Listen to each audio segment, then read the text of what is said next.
Hello, I'm Jessie Braun with Vrakas Blum Computer Consulting, and I'm here today to show you some of the new features with Sage version 2019. I am using Sage 100 Cloud, so some of these features may not be available to you if you are not on 100 Cloud. Let's take a look. The biggest change to Sage 2019 is the rewrite of the work order module to production management. We will have a webinar covering this topic coming in July 2019, so I will not be covering it here today. Here are some of the other new features for the 2019 version of Sage. Custom lookups can now be copied to other users and companies. We can do this through Library Master, User Lookup Wizard. We need to choose the table that we are going to copy the lookup from. So I'm going to come down to CI Item Master, and you can see it lists a custom lookup that we have. We can copy or modify directly from this screen. So if we click the copy button, you can see we can copy it to all companies. I'm going to copy this to the ABC company, but I'm going to copy it for all users. We can make changes to it here, but we can just go ahead and click Finish. And now if we go back into your User Lookup Wizard and pull up that table again, CI, Item Master, you can see that this is listed in the list of custom lookups. Another new feature are Sage University links found throughout the system. So I'm going to show you in Customer Maintenance. In the lower left corner, we have this graduation cap. Wherever you see this in the system, if you click the link, it will take you to the Sage University topic that is associated with this screen.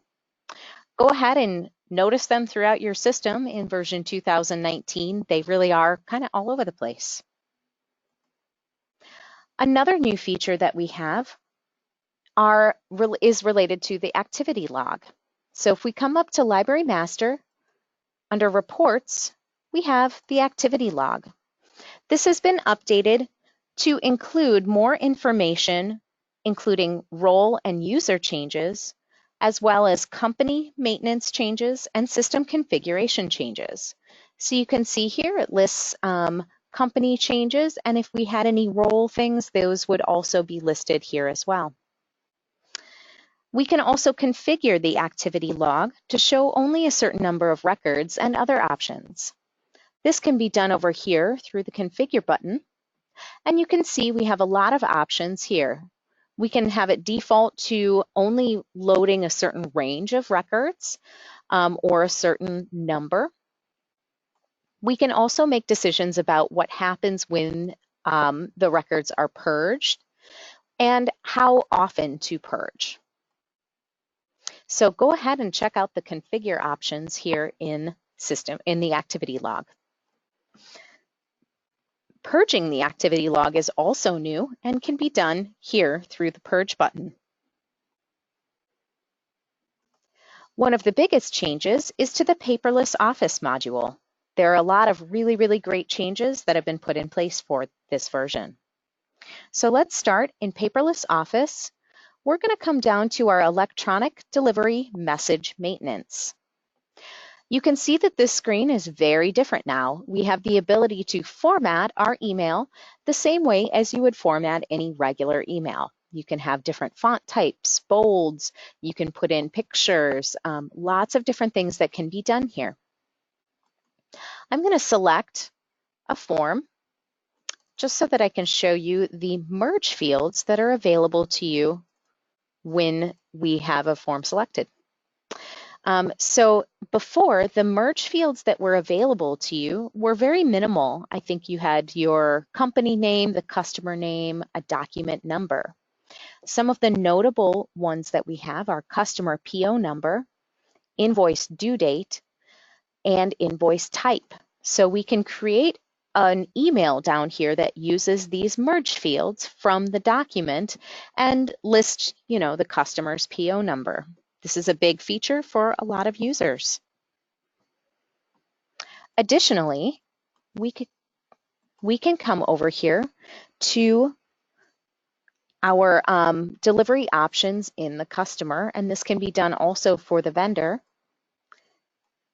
So if we come to the paperless button here, we can select that a recipient is just a regular to. We can CC or BCC that recipient.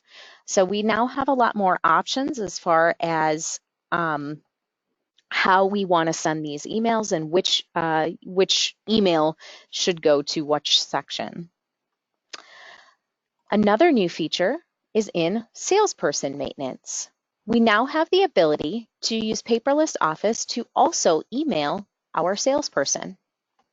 So we can see here, we can email a copy of the AR invoice to the salesperson, and we can BCC them so that the customer never knows that the salesperson is receiving that email. That's a really nice new feature.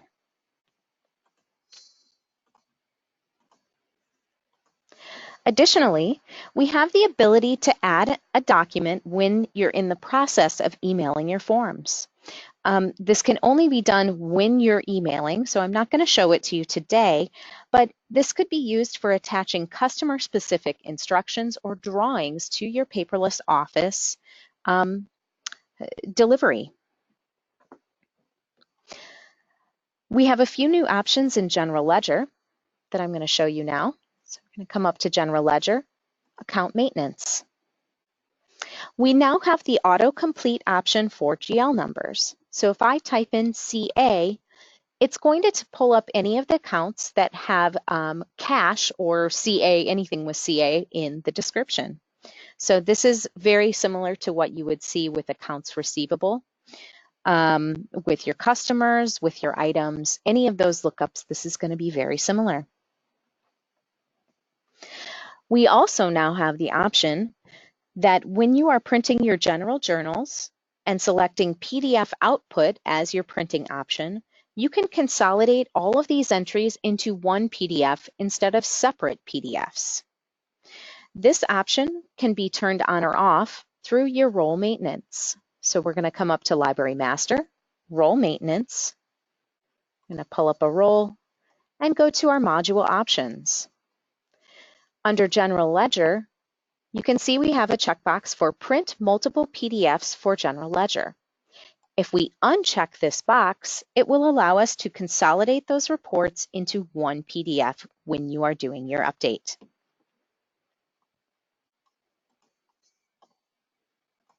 Lastly, there are a few new options in Inventory Physical Count. When we come to our Physical Count worksheet, you can see that we have the ability to include inactive items. You can check or uncheck this box and they will or will not be included in your Physical Count worksheet as well as the Physical Count entry.